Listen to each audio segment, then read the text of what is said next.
Herkese merhaba. Yine uzun zamandır, yani aslında şöyle bir 10 gündür falan video çekememiştim. Hemen arkamda gördüğünüz mağazadan bir ikinci el bir motosiklet aldım. Neler yaşadım onları kısaca anlatacağım. Yani buraya geldikten sonra bir motor almayı düşünüyorsanız nasıl fiyatlarla karşılaşacaksınız, ne gibi prosedürler var, onlardan bahsedeceğim. Şimdi önce Codice Fiscale denilen bir vergi numarasından bahsediliyor. Buraya geldiğiniz zaman oturma izniniz olmasa da, yani Codice Fiscale'yi aldığınız zaman, yani uzun dönem kalacaksanız, öğrenci olabilirsiniz, kısa süreli çalışmaya gelmiş olabilirsiniz.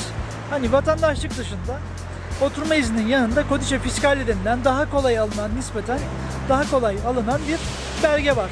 Bu belgeyle telefon alabilirsiniz üzerinize, işte cep telefonu numarası alabilirsiniz.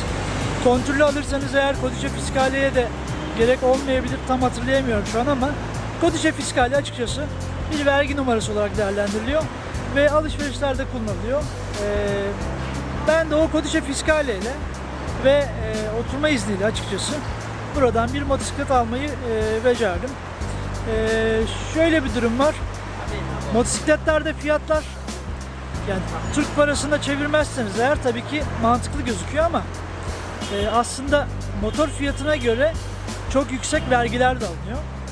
Yani ben motoru işte 3500 liraya aldım, 3500 euroya aldım ve bunun için daha önce Roma'da sigortam olmadığı için, ilk sigortam olduğu için böyle çok bilinen bir marka 1400 lira yıllık, 1400 euro yıllık şey istedi, sigorta parası istedi. Yani birkaç alternatif araştırdım. Buradaki arkadaşlar da yardımcı oldular. 950 euroya kadar fiyat bulduk. Daha altına bulamadık açıkçası. Şimdi içeride birazcık size motosiklet modellerini göstereyim. Oradan sonra yine konuşmaya devam ederim. Görüşürüz. Evet, şimdi içeriye giriyorum ve size, burasının adı Rube'yi arkadaşlar. Roma Trastevere'ye çok yakın. Ve burada ikinci el motosikletlerin fiyatlarını göstereceğim şimdi size. Şimdi burada bir Piaggio X10 var. 2012 model ve 44.000'de 2590 euro. Şöyle bir motor. Motorlar genelde temiz burada. Peugeot Metropolis 400'lük 17.000'de 4390 lira ve şöyle bir motor. Bakın bunlar genelde böyle ortada iki tekerleği oluyor önde. Bakın bunlar da yine Piaggio MP3 40.000'de ve 3390 euro. Honda SH300 yollarda çok sık rastladığım bir motosiklet markası, modeli.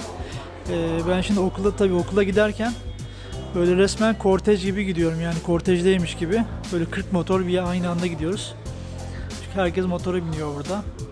Yaşlı genç demeden herkes motora biniyor. Zaten bazı çocuklar görüyorum böyle annelerin babaların arkalarında, arkada böyle ellerinde çikolatayla motosiklette okullarına gidiyorlar. Anneler babalar çocuklarını okula motosikletle bırakıyorlar.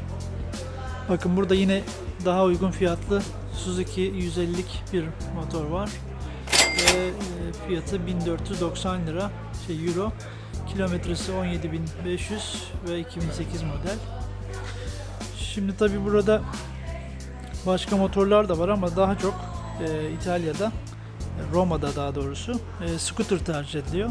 Hem kullanımı kolay hem de pratik. Kilitlemeye çok önem veriyorlar. Her yerde motosikletler mutlaka kilitleniyor. Şimdi arkadaşlar 3 aşağı 5 yukarı hani birkaç tane motosikletin fiyatını göstermeye çalıştım. Dediğim gibi satın alma işlemlerinde de Codice Fiscale ile ve gerçekten ciddi bir sigorta parası ödeyerek motosiklet alabilirsiniz. Rubeyi mağazası dediğim gibi Roma Trastevere'ye çok yakın ve merkezde sayılır. Birçok model var. İşlemler biraz daha yavaş yürüyor diyebilirim. Şimdi mesela burada ben motosikleti alırken hiç şeye gitmedim. Mesela noter gibi bir yere hiç gitmedim. Burada arkadaşlar benden evrakları aldılar. Arada bir ajans var, yani acente var. O acente bütün alım işlemlerini yapıyor. Ona da passaggio diyorlar. Araba alırken de yine aynı şeyi yaşıyorsunuz. Passaggio denilen önemli bir işlem var. Passaggio işlemleri yapıldıktan sonra size bayi bir takım kağıtlar veriyor ve sigortanızı yaptırmanızı istiyor. Sigortayı yaptırdıktan sonra sigorta evrağınızla beraber motor alabiliyorsunuz. Aslında hoşuma giden şey şu oldu. Sigortayı yaptırmadan motosiklet mağazası size parayı ödemiş olsanız dahi motosikleti teslim etmiyor. Yani aslında sizi koruyor. Hani bizde olsa motosikleti bir an önce alıp işte 2 gün sonra sigortayı yaptırırız filan deriz ama burada ne motor mağazalarında ne de araba mağazalarında o tip şeyler yaşanmıyor. Bugünkü videomuzu da bu şekilde tamamlamış olduk. Motosiklet fiyatlarını gördük. Biraz da tecrübe ettiğim kadarıyla size sigorta ücretlerinden bahsetmiş oldum. Bir sonraki videoda görüşmek üzere. Hoşça kalın, kendinize iyi bakın.